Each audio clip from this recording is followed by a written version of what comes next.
Hello everyone and welcome to the weird, scary and horrible parts of humanity.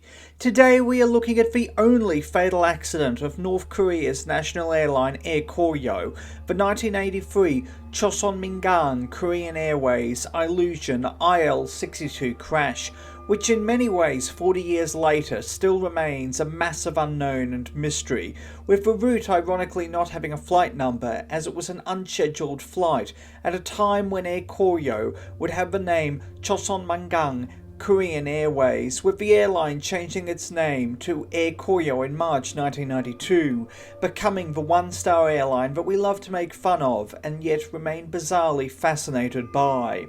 But to understand this accident, we need to look into the history of the North Korean flag carrier. Air Koryo's origins can be traced back to early 1950, with the airline Sokyo, Soviet Korean Airline, formed under a joint venture between the North Korean and Soviet governments with the aim of connecting North Korea's capital Pyongyang with the Soviet Union's capital Moscow. However, Sokyo was pretty short-lived due to the Korean War, which lasted from the 25th of June 1950 until the 27th of July 1953, resulting in an estimated 2 to 3 million civilians killed and 1 million soldiers killed. After the Korean War, the airline was rebranded as Choson Korean Airways, starting flights on the 21st of September 1955. Solely ordering Soviet-built aircraft due to trade embargoes, the airline's first jet aircraft, the Tupolev Tu-154, arrived in 1975, allowing the airline to operate to East Berlin and Moscow, with refueling stops in Irkutsk and Novosibirsk. The Tu-154 was produced from 1968 to 2013. And, ironically today, Air Koryo is the last passenger airline operating the Tu-154. In August 1981, Choson Korean Airways received their first Ilyushin IL-62, allowing them to reach the zenith of their operations, with direct services from Pyongyang to Moscow, Belgrade in Serbia, and Sofia in Bulgaria, with the airline still relegated to communist countries. Air Koryo continues to operate the Ilyushin IL-62M, 2 of which are in a VIP configuration, and 2 are commercial aircraft, once again the last passenger airline to operate this model. One of Choson Korean Airways Ilyushin's IL-62Ms was manufactured by Kazan Aviation plant located in Kazan in modern-day Russia, with the registration of the aircraft P889, built in early 1981. The aircraft would begin flying with Choson Korean Airways in August 1981. In 1982, a cargo hatch was left open, leading to an aborted takeoff, but this was the only accident of the aircraft until the 1st of July 1983, when Air Koryo would suffer her darkest day. But why was North Korea's flag carrier flying to the African country of Guinea on a non-scheduled flight? Well, that's a long story. To this day, North Korean migrant workers work throughout the world under pretty awful conditions, with an estimated 48,000 working worldwide in 2018.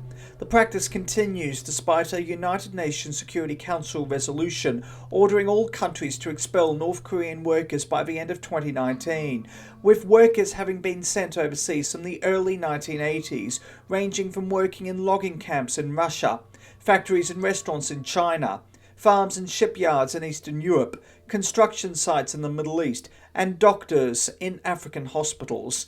But in a closed country like North Korea, why would the Kim Jong-un regime support sending thousands of its citizens overseas?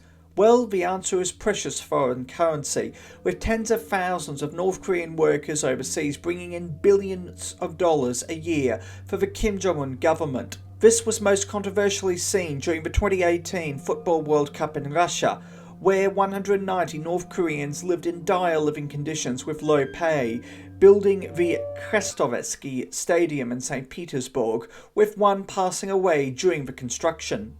Furthermore, in the lead-up to the 2022 Football World Cup in Doha, Qatar, North Koreans worked to build football stadiums, with the Kim regime pocketing 90% of the earnings of North Korean migrant workers in Qatar.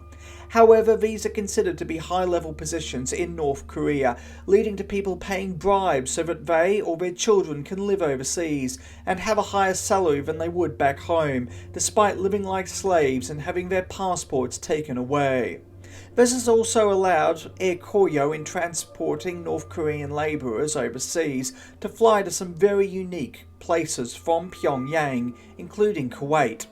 While not a communist country as such, the African state of Guinea during the Cold War enjoyed the support of both sides, with particularly strong support from the Soviet Union on a geopolitical, economic and military front, as well as some support from the West. Dictator Ahmed Sékou Touré was in power from the 2nd of October 1958 until the 26th of March 1984, running a single-party state. In 1984, the Organisation of African Unity, a former INGO bringing together African governments lasting from 1963 to 2002 and superseded by the African Union, was to have a summit in Guinea in May. Ironically, it wouldn't take place and would occur in Addis Ababa, Ethiopia, where the Organisation of African Unity was based. But Guinea needed to build some facilities and needed some cheap, relatively talented labour for this.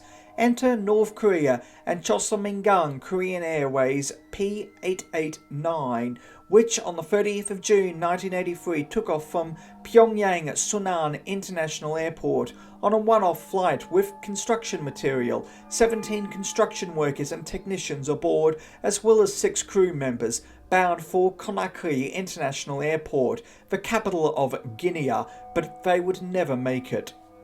The crew were working under pretty tough circumstances, with just one flight engineer, 2 pilots and 3 cabin crew, leading to no changes in crew. As the crow flies, the distance from Pyongyang to Conakry is 13,177 kilometers. To put this into comparison, the maximum distance of the IL-62M is 10,300 kilometers, so the aircraft made 2 stop-downs for fuel, one in Kabul, Afghanistan, ironically while the country was in the midst of a war during the Soviet-Afghan War, and a second stop-down in Cairo, Egypt. However, no crew changes took place, and the crew were working to their backbone to get the aircraft from Pyongyang to Conakry. A flight from Pyongyang to Kabul, which I bet is a lie you never thought you would hear, is 4,980 kilometers. Kabul to Cairo is 4,109 kilometers, and Cairo to Conakry is 5,155 kilometers, which is 14,154 kilometers, which is a hell of a lot of work for 2 pilots and 1 engineer with no change. For comparison, Qantas flight QF9 from Perth to London, which is 14,542 kilometres, and the world's 3rd longest flight, has 16 crew members.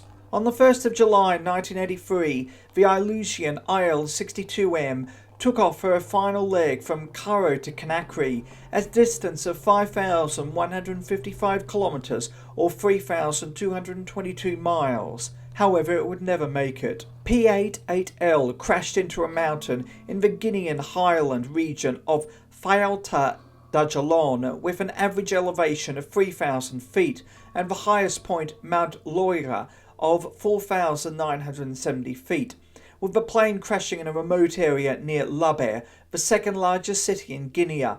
The aircraft was just 160 miles or 257 kilometres from her final destination of Conakry International Airport.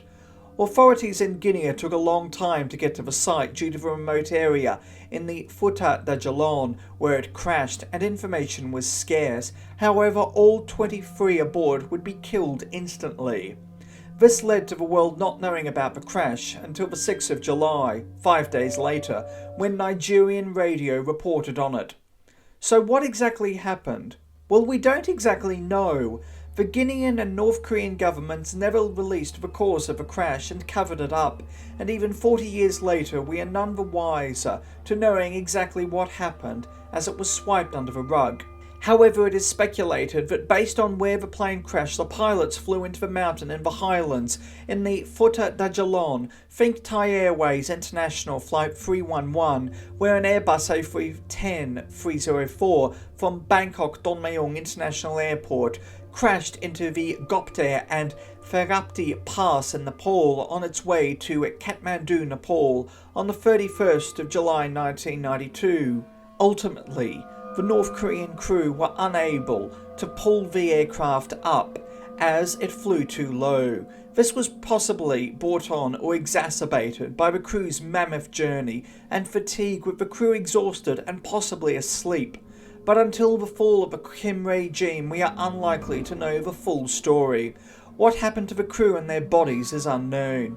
A high-level delegation of Guinean government officials travelled to North Korea shortly after the crash to deliver condolences to Kim Il-sung, but with propaganda ripe in North Korea, it is unlikely that North Korean citizens had any idea, or still know to this day, that the accident took place.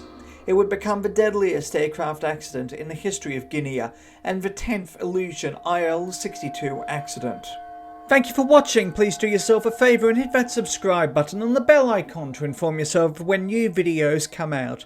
Also, why not hit that like button and leave a nice comment? It helps more than you know, and your support is truly appreciated. Until next time, stay awesome, stay classy, be kind to everyone you meet, have an amazing day, and remember the truth is always more interesting than fiction.